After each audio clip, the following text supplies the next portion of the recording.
سر نظریہ پاکستان کے حوالے سے بات ہو رہی ہے. 14 اگست ہے, قوم یہ وہ دن تھا جس کے لیے ہم نے اتنی ساری قربانیاں دی ہیں, مگر وہ کیا نظریہ تھا؟ میں چاہوں گا سب سے پہلے اس کے اوپر آپ روشنی ڈالیں. بسم اللہ الرحمن الرحیم. لیکن اگر اس پاکستان اور آج کے پاکستان کو دیکھا جائے تو میرا خیال ہے ہدف کے لحاظ سے بھی اور پیش رفت کے لحاظ سے بھی آپ کو تضاد بہت بڑا نظر آتا ہے.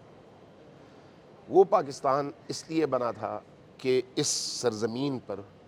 اللہ کی حکومت قائم ہو, قرآن کی حکومت قائم ہو,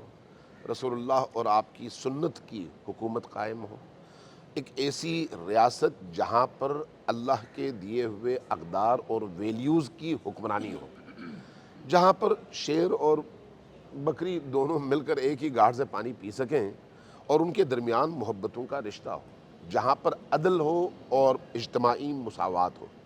جہاں پر برابری کی سطح پر قانون سب کے ساتھ سلوک کرے, جہاں پر سرمایہ دار کو ایک ہی رات میں سرمایہ دار بننے کی اجازت نہ ہو اور غریبوں کا نوالہ چھیننے کی اجازت نہ ہو,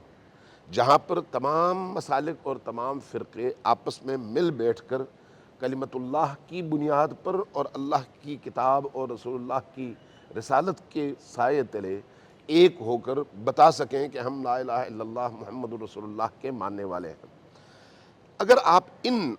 سلوگنز اور ان نعروں کے حوالے سے دیکھیں تو وہ پاکستان ان نعروں کے حوالے سے خواب تھا کہ ہم ایک ایسا ملک چاہتے ہیں. لہٰذا لوگوں نے اگر جانیں دیں تو اس کاز کے لیے دیں, ورنہ پیسے کے لیے لوگ جان نہیں دیتے, سیاست کے لیے لوگ جان نہیں دیتے, جب تک ہدف ایسا نہ ہو جو ان کو اس بات پر تیار کر سکے کہ اگر میں یہ جان دیتا ہوں تو مجھے اس جان کی قیمت کے طور پر اس سے بہتر چیز ملے گی جو کہ جنت ہے اور اللہ کی رضا ہے. پیسے کے عوض جنت نہیں ملتی, اللہ کی رضا نہیں ملتی, دولت کے عوض نہیں ملتی. اس لیے وہ ویلیوز اور وہ قدریں ہیں جو انسان کو جان دینے پر تیار کرتی ہیں. یہی وجہ ہے کہ اس ہجرت کے نتیجے میں جو انڈیا سے پاکستان کی طرف ہوئی, آپ نے جیسے خود بھی اشارہ کیا, ہزاروں نہیں لاکھوں خاندان متاثر ہوئے, جانیں گئیں, عصمتیں لٹیں, تاکہ دین اور دینی اقدار اور ویلیوز اس سرزمین میں حاکم ہوں. لیکن آیا اس کا ثمر اور اس کا پھل بھی اس طرح سے ملا؟ اگر آج 70-75 سال کے بعد ہم معاشرے میں دیکھیں تو وہ تمام ویلیوز جس کے لیے وہ قربانیاں دی گئی تھیں آج معاشرے میں ناپید ہیں. آج ایک طبقہ صرف اسی غریب عوام کے خون سے خون بیچ کر جو پیسے کماتا ہے اس پیسے پر عیاشی کر رہا ہے, اور باقی تمام عوام گرمی میں گرمی سے اور سردی میں سردی سے جھلستے ہوئے, بھوک سے تڑپتے ہوئے, پیاس سے تڑپتے ہوئے نظر آتے ہیں. اگر آج آپ امن کی صورتحال دیکھیں تو وہ امنیت آپ کو نظر نہیں آتی. اگر آپ آج فرقہ وارانہ اور مسلکی ہم آہنگی دیکھیں تو وہ جو اس وقت کی ہم آہنگی تھی آج اس کا عشر اشیر بھی نظر نہیں آتا. دلوں میں کینے, دلوں میں حسد, دلوں میں ایک دوسرے کے لیے نفرتیں, جبکہ اس زمانے میں اس طرح کی تمام تر تفریقات کے بغیر تمام کے تمام مسالک اور تمام کے تمام مسالک کے علماء, بزرگ, مشائخ, مفتیان کرام, یہ سب ایک پلیٹ فارم پر جمع ہو کر قائد اعظم کے سائے میں اور ان کے اس سلوگن کے سائے میں انہوں نے ایک مشترکہ قدم اٹھایا تھا. لہٰذا اگر آج اس تناظر میں دیکھا جائے تو ہم اس وقت تو اس بارڈر تک پہنچ چکے ہیں کہ گزشتہ سال پورے ملک میں ایک آواز تھی کہ ہم دیوالیہ ہونے جا رہے ہیں. معاشی حوالے سے تو یہ صورتحال ہے, اخلاقی حوالے سے ہم دیوالیہ پن کا شکار ہو چکے ہیں,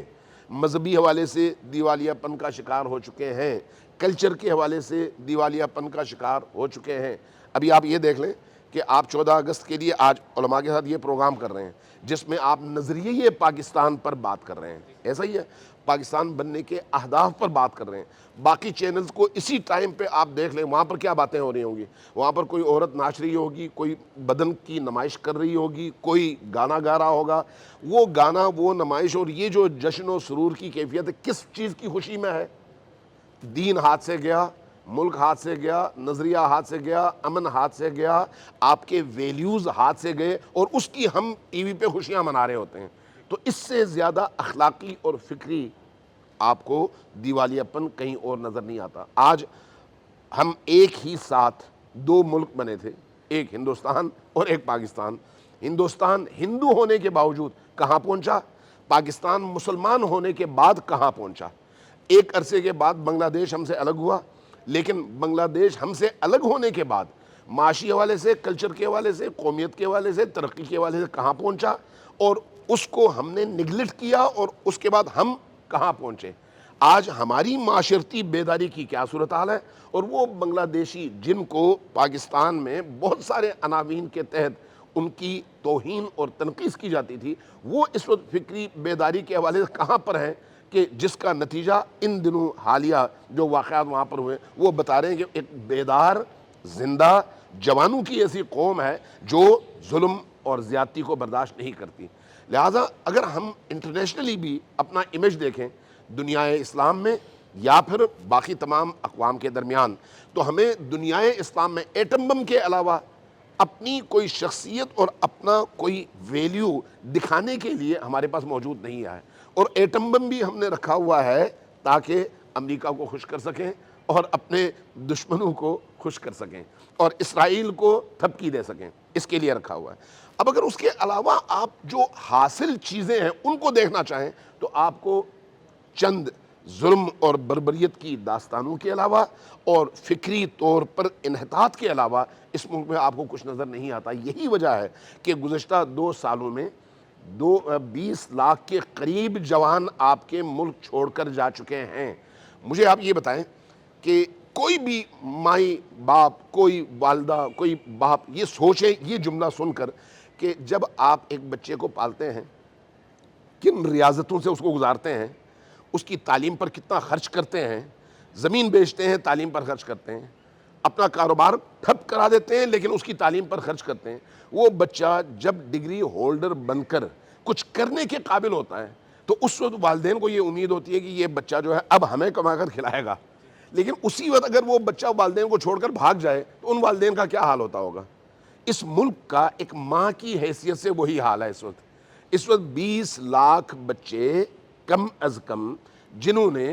اربوں روپے کا سرمایہ خرچ کر کے ڈگریاں حاصل کی ہیں, وہ کس کی خدمت کر رہے ہیں, یورپینز کی, امریکنز کی, دوسرے ممالک کی, اور ہم یہاں پر کچرا جمع کر کے بیٹھے ہوئے ہیں. اس وقت ہمارے ملک کا حاصل یا اشرافیہ ہے یا کچرا ہے. وہ جو شرفاء کا طبقہ تھا وہ اس وقت پس رہا ہے. تو اس لیے ہمیں 14 اگست منانے کے حوالے سے اس طرح سے سوچنا چاہیے کہ جو آج سے 10 سال پہلے کی صورتحال تھی پاکستان کے اندر, جب 14 اگست کی تیاری ہوتی تھی تو پورے ملک میں قمقمے جلے ہوتے تھے, بچے نکل رہے ہوتے تھے, لباس سے پتہ چلتا تھا, ساری قوم خوشی کا اظہار کر رہی ہوتی تھی. آج پچھلے سال میں 14 اگست میں کوئٹہ میں تھا, لگتا تھا جیسے یوم سوگ ہے. آج آپ کراچی کی سڑکوں میں گھومیں پھریں تو آپ کو لگتا ہی نہیں ہے کہ بھئی یہ کوئی آزادی کا جشن بھی منایا جا رہا ہے, اس لیے کہ ہم آزاد نہیں ہوئے بلکہ غلامی در غلامی کا شکار ہوئے. بالکل ٹھیک کہہ رہے ہیں, وہ جوش و جذبہ نہیں دکھائی دے رہا ہے اس بار.